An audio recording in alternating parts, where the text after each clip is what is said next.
Happy New Year, everyone! I hope you had a great New Year and a very, very Merry Christmas. Welcome to my 5th devlog for Circle of Orion, a turn-based RPG I am creating in Unreal Engine. Now, yes, I was quiet on the devlog front last month. Some of the reasons for that being I was out of town, then I got a cold, and then we had Christmas.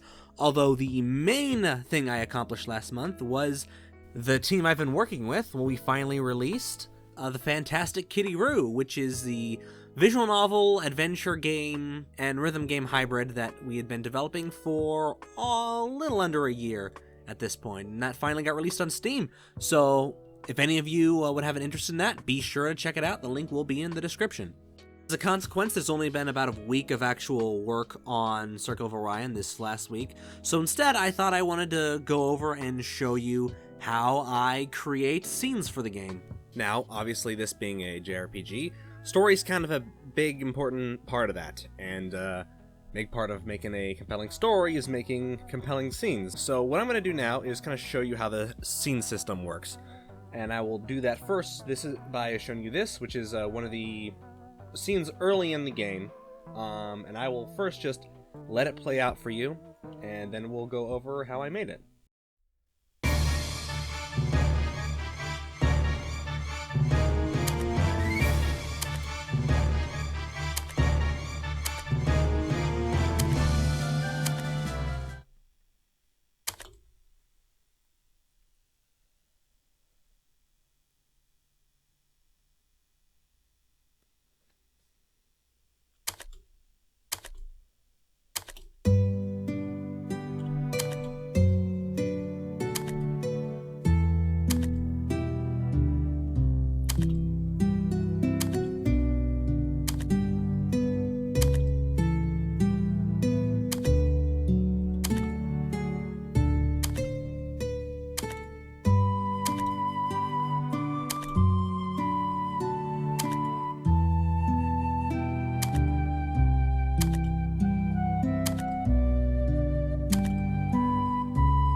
Now keep in mind, of course, that this is very, very, very early on. A lot of the art and audio assets, like the music, are very much placeholder. These use a lot of stock V-Roid costumes and stuff like that. But kind of gives you an idea for the feel of dialogue and how I'm managing, or how I'm handling scenes and the feeling of it. So let's go ahead and dive into showing you how I have those set up. So, since my game has such a big focus on modularity, one of the things I've done is obviously split up each chapter into a different folder, and then in there I have every single scene kind of split into its own folder as well. So in that case, the scene we were looking at was this Forest Brunhilde, and here you can see kind of all the stuff I have for this actual scene specifically. So I have a few sequences, and then the main important thing here are the actual dialogue file and the scene file.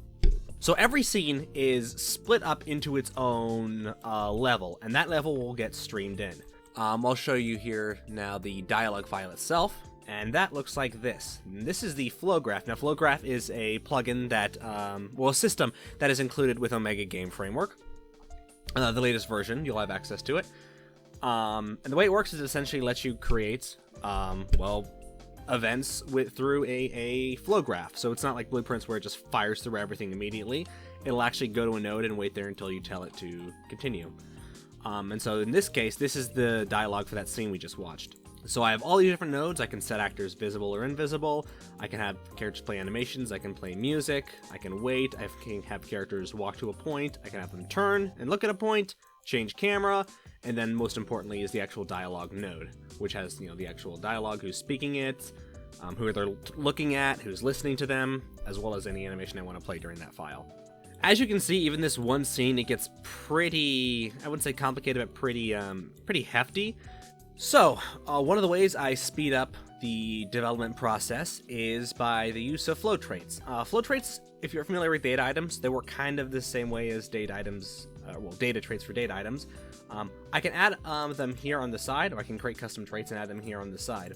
And in this case, the one I'm using here is called flow trait scene, and this is essentially specifies that this file right here, this flow node, this is a scene file. And that'll mean as soon as it starts up, it'll automatically do a few things. So let's go ahead and open up that scene file blueprint, why don't we?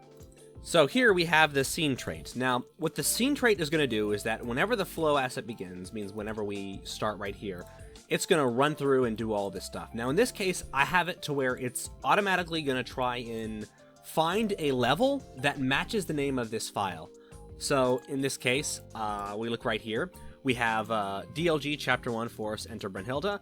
Now, we also have a level file, which is the same name, except for we replace DLG with scene. And that means whenever this file starts, we'll automatically load in that scene, and because we know that's where all the information for this scene is going to be. And that way we have everything for that scene contained into one level that we can stream in and stream out as we need, so we're not, accidentally leaving stuff referenced or loaded in when we don't want it to be, before and after the level's over. It's a very nice, clean way of handling it. And I have here called game mode that I add on to any of these scenes I'm doing called scene test. And that's pretty simple. All it does is that it'll check the name of this. Basically, it'll get the name of this level, and it'll essentially do the opposite of this, where instead of this getting the dialog file trying to find the level, this will get the level and try to find the dialog file and play it. Which means anytime I want to make a change to this scene, I don't have to load up the specific level that it would begin, then go through the whole process of playing through the story until I get to that point. All I gotta do is hit play, and it'll automatically start playing me the and it crashed on me because I did an exit too soon. It'll automatically start playing me that level so I can quickly play test it and edit it over and over again, and it's super convenient. Which, when you have as many scenes as I do in this game, that being able to edit them that quickly is super important. I have other few things here, like if I'm doing an open world, I can I can stream in certain data layers. I can choose a starting camera, so I'm not having to manually set what camera I want to look at the start every time. And in this case, that's this camera. We'll cut to at the start. Now, next up you'll notice is this string path. Now what this is in a game like this, you're going to have a lot of dialogue, and often you're going to need to edit it really quickly, and you're going to want to bring it in really quickly, because it does take quite a while to have to manually go and add a new dialogue line, say, for every single line of dialogue you'll have in your game. This does, even if you're copying and pasting, it takes quite a while, because then you have to paste in every line. Then you have to write in the line here, or copy paste it from your script, and then add in the character, like in this case, Ellen.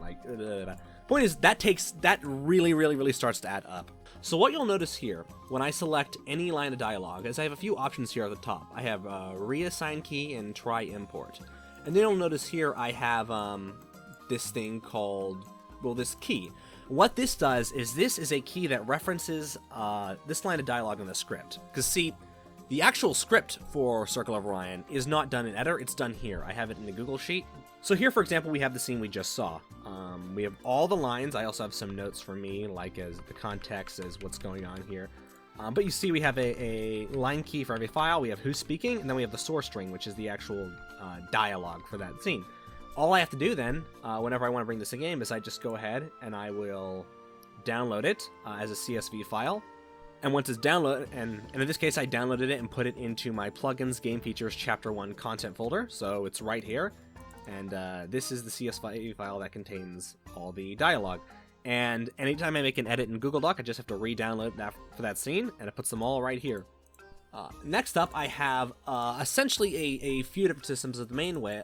The main one is that in the scene flow trait that I just showed you before, I can specify a path to look for a CSV file, and it'll automatically assume that this path is within the projects folder, because it's in the Plugins Game Features Chapter 1 content folder. We look in Plugins Game Features Chapter 1 content, and then we pull in that file. and that means for every line of dialogue in here that we try to automatically set, it'll look into here for a matching key, which well, is this, and then it'll automatically try and set the data from that. Now, let's say, for example, let's say this, just be safe. Just to show you how this works, I'm going to go ahead and remove everything from this line. Just make it a blank line. Actually, we'll keep that stuff because that's not set. So now here we have a blank line. Well, automatically every one of these nodes has a object name because they're technically quote-unquote objects. So basically, all I have to do is I can create my dialog file. I just need to make sure my dialog file matches the thing here, and it'll automatically assign whatever value, you know, like dialog file or line 1, 2, 3, 4, 5, to here, because, well, reassign it. And now all I gotta do is, now that I have the key assigned and I have the place I want to import from specified, let's just do try import, and boom, it said what character is speaking and what line they're speaking. Now, going out of there and looking at the scene itself, a few things to note. One is we have all the characters that are going to be present in this scene. Some of them will start off hidden, like this guy Gynos here will be hidden. The dragon is actually going to be in, but the kids are going to be hidden. And then I can just make them appear when I want to in Engine, or in the actual file. I have all the cameras placed in here. So all the positions, and what you'll notice is that the cameras have this little white box in here, and that's a way it's basically a box that represents where the dialogue box will be, so I know how to frame the camera so that people are always visible in frame, even when the dialogue box is available. The other thing you'll notice is I have these blue mannequins here, which have names on them, and that's just, well, I mean, that's the name is the name of their actual file name, you can see here. But these are essentially just position references that I can use to have, essentially just use as references to either teleport characters to in between shots, or have them walk to, or turn to, and look at, and stuff like that. For example, we have Ellen is going to start right here, and she is going to run to this position to protect her son Leo. And so right there, if I scroll up, we'll have... let's see, character Ellen will move to Ellen Guard Leo, which is that one right here, Ellen Guard Leo. And also by using the mannequins, I essentially get a good approximation of like how the character is going to be positioned, kind of you know, their height and their scale in reference to the rest of the scene.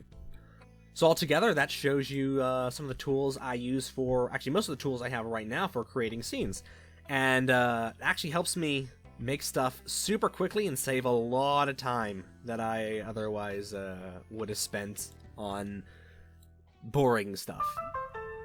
And now for the lightning round. One thing is I've started transitioning over to using nanite meshes from Quixel for a lot of my assets, since nanite is just better in basically every way. I also created a custom shader to work with nanite, specifically nanite rocks, that can basically work on any set of rocks and are much better for performance. Plus, they're world aligned, which means the textures will transition seamlessly from one mesh to the other. I added ladders into the game, which they need animations and a lot of polish, but they work functionally now. I started replacing the placeholder meshes from the first town with the more final meshes that I'd be using. And on that note, to assist with that, I use Unreal's new geometry scripting plugin to create this little blueprint that lets me essentially use a spline to block out a mesh area.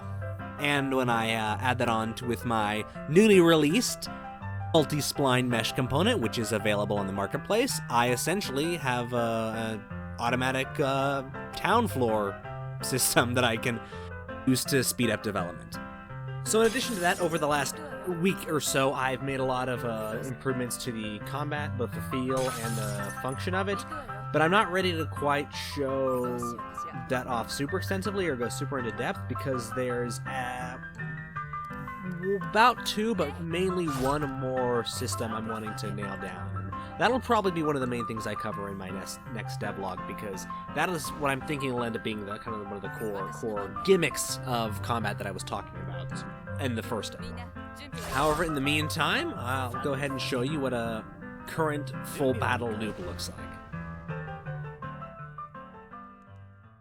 This month's devlog shoutout goes to At the End of Eras. I'm not sure what this game is exactly. It's some type of existential sci-fi 3D platformer. The guy who's making it, he did a really entertaining job, in my opinion, of presenting his game. I'm not sure how big it'll be or how much longer it'll go, but it is made in Godot, which is interesting to see a 3D game being made in Godot. So I wish him all the best, and if this looks like something you might be interested in, if you understand it, by all means, please go check it out. And that's about all I have for you this month. With the release of Kitty Roo, development on Circle of Orion should be picking up pretty quickly here. I appreciate everyone watching and liking, and I hope you're enjoying it as much as I am. Currently working on the next update for Omega, as well as some new stuff for the marketplace, so hope you all look forward to that. And in the meantime, thank you all for watching, and I will catch you later.